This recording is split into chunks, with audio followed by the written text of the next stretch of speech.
Oblica, Azapa, Hamed, Pag, Zaity, Aberkan.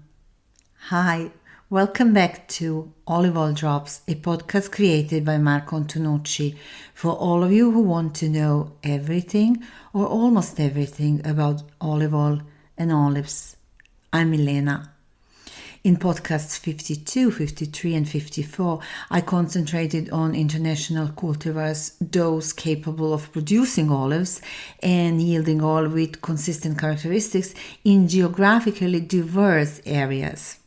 In today's podcast, my focus shifts to national cultivars, specifically those found in more than one region of their own country of origin.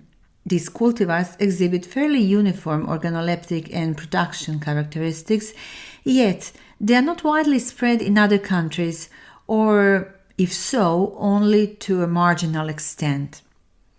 In upcoming episodes, I'll discuss cultivars representatives of foreign countries.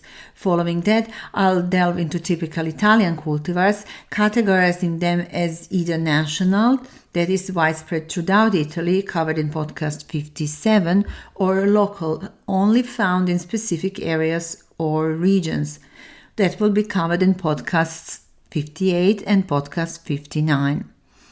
Now keep in mind that my descriptions will be brief and the selection of states and cultivars is subjective, driven solely by the need to explain the topic at hand. Let's begin with Algeria, an important African producer alongside Tunisia and Morocco that we previously discussed.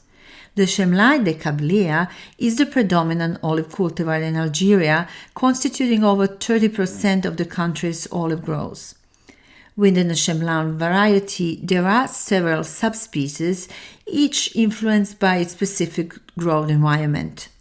Chemlal is characterized by early flowering, moderate entry into production, late ripening, and a need for pollinators. Although it exhibits considerable resistance to detachment, the oil yield is low. This makes it suitable for table olive production. Chemlal's most significant advantage lies in its high resistance to both drought and cold, especially aridity. Moving on to Egypt, we counter the Hamed cultivar. This cultivar features large trees that may suffer damage from excessive fruit weight during highly productive years. Hamed is resilient to aridity and salinity with a staggered flowering pattern along the same branch. It's not uncommon for plants to flower at different times, even weeks apart. The production of Hamed is characterized by large yet delicate olives, and the detachment of the pulp from the stone is easy. As a result, it is widely utilized in the production of green olives. Let us now shift our focus to the other side of the world, Australia. Here's a cultivar of unknown origins, known as hardest mammoth, has proliferated across much of the continent. This cultivar is robust, exhibiting abundant production and early ripening. It yields large fruits with high oil content. The plant possesses a peculiar trait. When buried, it displays minimal growth. However, once well-rooted and settled, its development becomes exponential. Some clones are playfully referred to as growing, indicating their rapid growth visible to the naked eye. I'd also like to highlight Vaga Verdale, prevalent in the southern hemisphere of the continent. This variety produces enormous olives, with some exceeding a weight of 10 grams. For sheer curiosity, there is Nikitskaia, a robust Russian cultivar. Despite its low oil content and notable resistance of the pulp to detachment from the kernel, it produces oil rich in polyphenols and oleic acid. This cultivar is predominantly found in Ukraine and Azerbaijan, both former Soviet republics. It's reasonable to assume that it was imported from France in past centuries, adapting significantly to the local soil and climate conditions over time. Remaining among the significant olive-producing regions globally, due consideration should be given to the Azapa cultivar, which is widespread throughout Chile.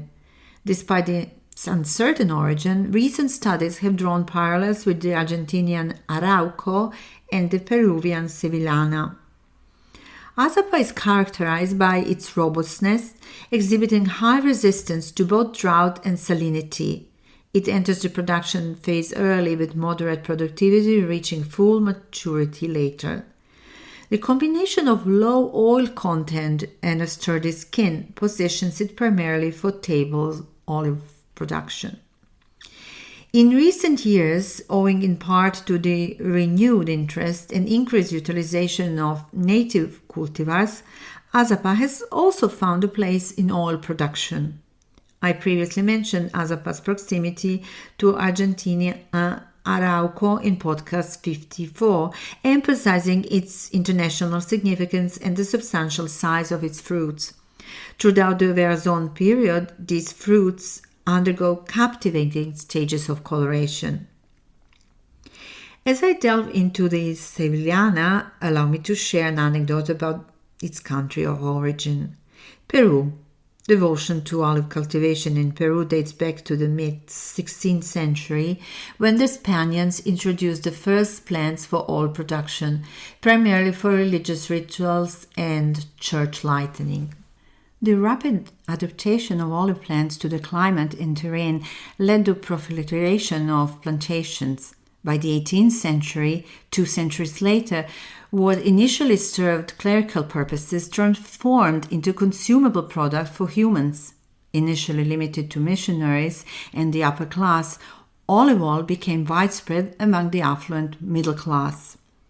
The attained quality was so impressive that it alarmed the Spanish crown. Unable to halt the competition from Peruvian producers, the crown made a drastic decision to uproot the olive groves. While this intervention significantly reduced production, it didn't eliminate it entirely. The remaining fruit from the trees was repurposed for consumption as table olives, initially considered a culinary delicacy, later evolving into a staple of Peruvian gastronomy. The most prevalent cultivar in Peru is undoubtedly the Peruvian Sevillana.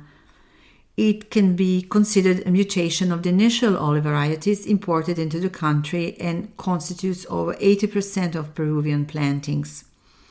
This vigorous variety, especially when grafted, exhibits low productivity with early ripening olives, primarily intended for table olives due to their very low oil content, large size, and a high pulp-to-stone ratio.